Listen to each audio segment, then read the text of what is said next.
What's up, y'all? Thanks for tuning into the YouTube channel. Today I am going to do a video reacting and kind of giving some thoughts to a guy named Doug Wilson, who is a pastor of a church in Idaho. Came across some of his stuff through an interview that he did with, I believe it was CBS, and they were kind of challenging him on some of his thoughts on, like, I guess, Christianity being at war, or Christianity as a conqueror. And in some ways, the basic premise was what the goal of his church was, and that was to create a Christian town. And so he's very upfront and blunt about the things that he believes. And you know, he's very conservative. He's a Reformed pastor, and that kind of a lot of times seems to go hand in hand for some reason. But the guy's very, very straightforward. He does not really care what you think.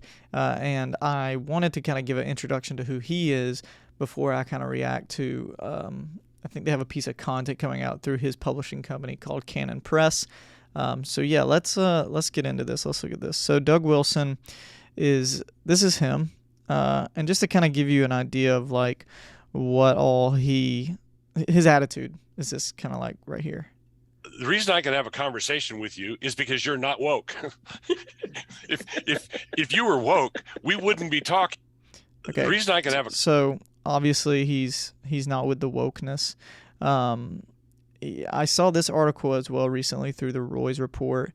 It says Doug Wilson's disciples question women's right to vote, which is interesting. So I guess basically this is presenting that a century after the 19th Amendment to the U.S. Constitution gave American women the right to vote, a group of male leaders associated with the controversial pastor Doug Wilson says that was a mistake. Women, they say, lack the discernment to vote. So he didn't necessarily say this per se, but people that are associated with him have. And these are the kind of hot takes that, you know, a lot of times these people will have. They long for a previous day in which there was a certain system and structure of the nuclear family, and a way in which marriage is viewed, and men and gender roles and things like that. So this is kind of who he is. One of the more controversial things that he wrote about, he wrote a pamphlet, if I can find it here on Wikipedia. Let's see here. I cannot seem to find it. It is called Southern Slavery. Yes, so Canon Press ceased publication of the Southern Slavery. His most controversial work is considered to be his pamphlet, Southern Slavery, as it was, which he co-wrote with the League of South co-founder and Christian minister.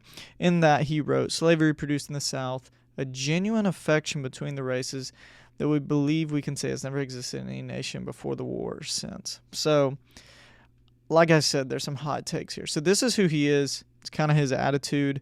I have nothing specifically against this guy, but I'm always interested in looking at and responding to, you know, just really, really conservative Christianity and evangelicalism. And I'm really intrigued by the obsession of like this war on culture and this trying to get back to something. And a lot of times it seems to me there's an idolization of systems and structures rather than following of Jesus.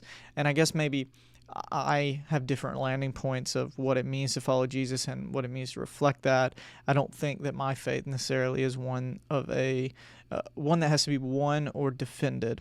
So essentially what I would like to do is for us to look at this video. You can check this video out if you want to go find it. It's How to Save the World, and it's Doug Wilson. I want to look at this video. I'm going to react to it, maybe pause along the way. It's only like 2 minutes, and give some thoughts. I just think there's some interesting things that can be observed here. So let's check this out. For most American Christians, the most visible thing that's falling apart is the old secular liberal order.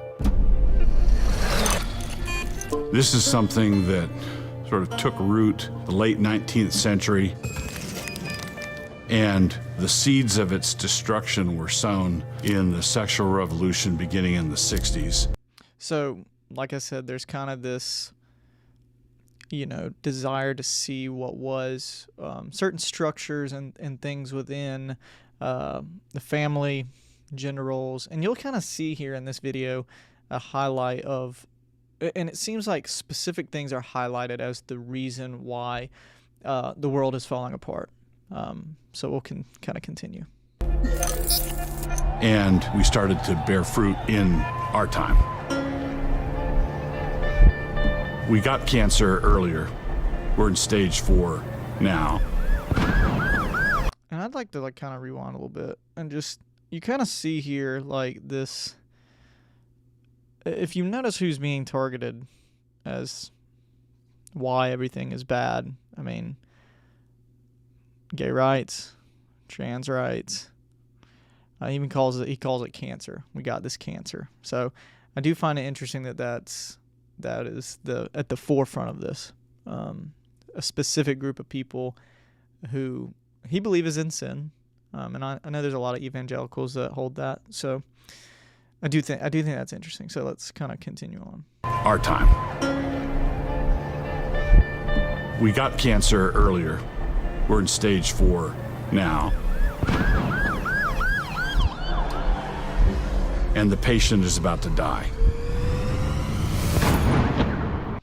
And it's just dude, I've been hearing this since I was young, very young. I can remember listening to American Family Radio and things need to be boycotted, or if this political candidate gets elected, or, when Barack Obama was elected in 2008, I remember the evangelical community being so upset, and that he was called the Antichrist, and there's always this fear-mongering point of view of everything is falling apart, things are not good, and this is kind of hitting on that and really targeting one specific groups of people and just targeting them as the reason for this. We find ourselves having rented a bad movie. We're 30 minutes in and we don't like it at all, so we rewind and try again. We can't just turn back the clock to 1950s Eisenhower America and say, okay, let's just freeze it there. Yeah, I'm sure there's a lot of people that would hate that, specifically African Americans. Why would they want to be in 1950s America where they were treated like dirt? Or, it's just this is a perfect example of this idea that we have moved past the glory days, that Christianity was good then. And it's just there's such, it's so tone deaf. Yes, the world is chaotic and the world is things are bad, but when has it not been that way? And I think this is interesting that he says we can't pause and go back to 1950s America and pause, because it's not possible.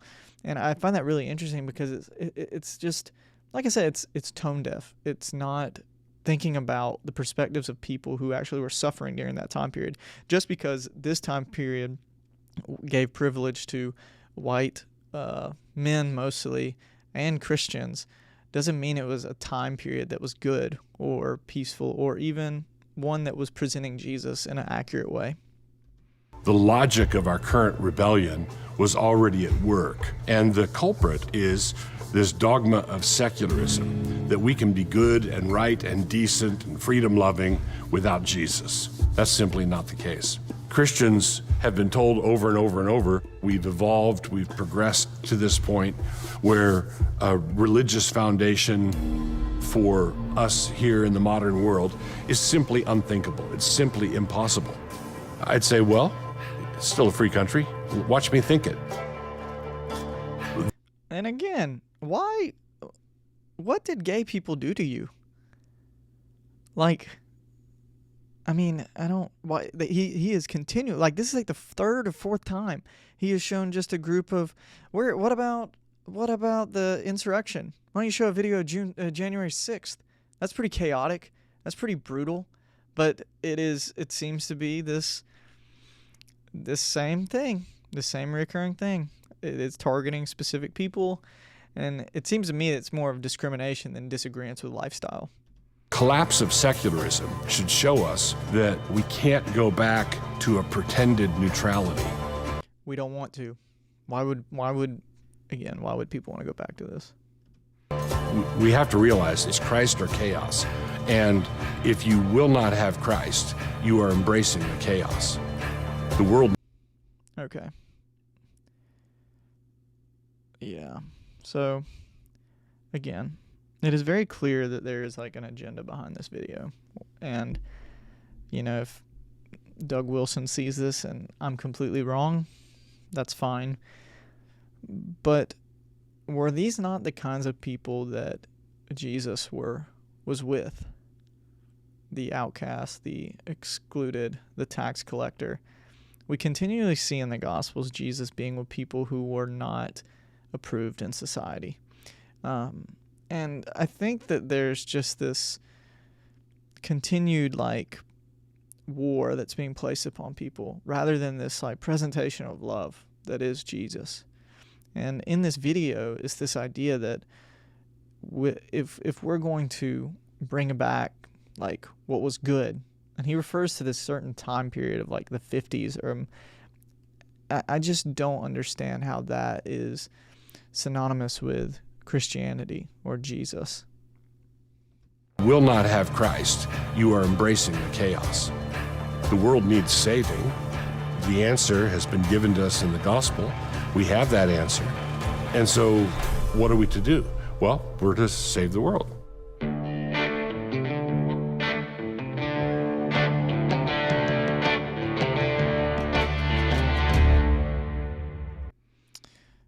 Okay, so the whole premise of the video is there's this chaos that's going on, and I do really find it interesting that the specific clips that he plays shows LGBTQ people. It shows what looks like to be rioters, and it's really specifically showing a specific group of people as being okay, this is why the world is falling apart, or these are examples of why the world is falling apart.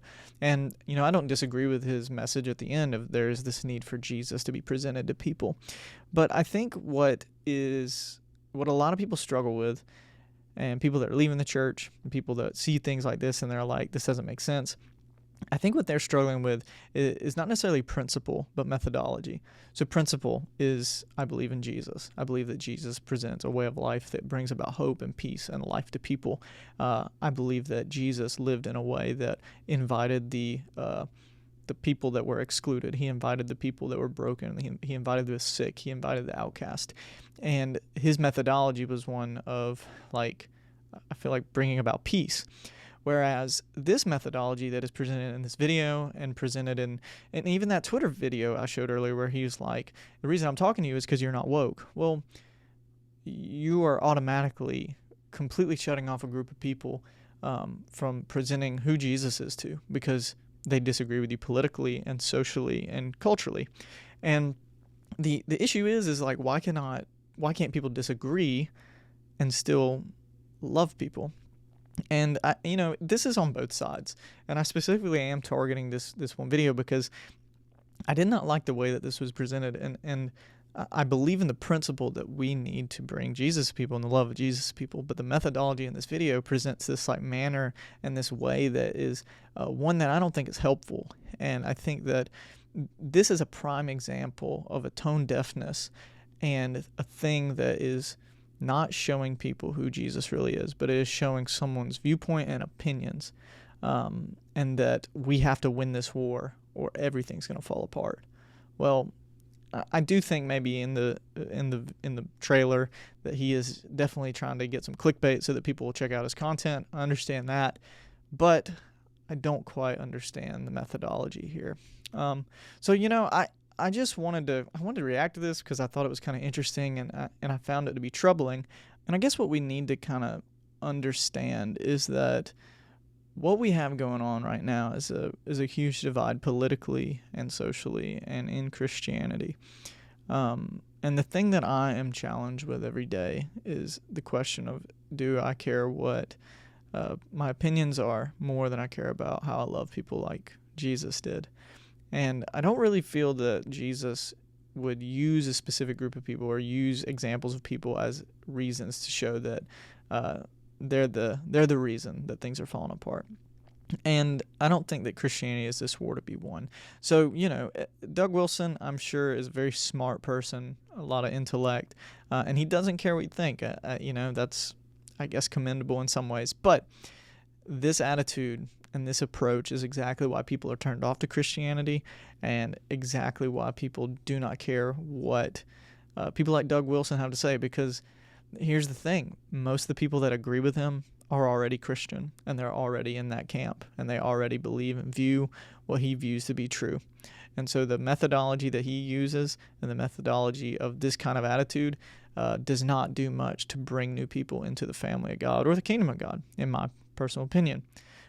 So, give me some thoughts in the comments and, kind of give me what you think. I'm really interested to hear. Maybe I'm off base on this and maybe I don't know what I'm talking about, but when I watched this video, I just kind of gave me an uneasy feeling and it was something I just did not like. So, hey, if you haven't subscribed to the YouTube channel, go ahead and hit that subscribe button.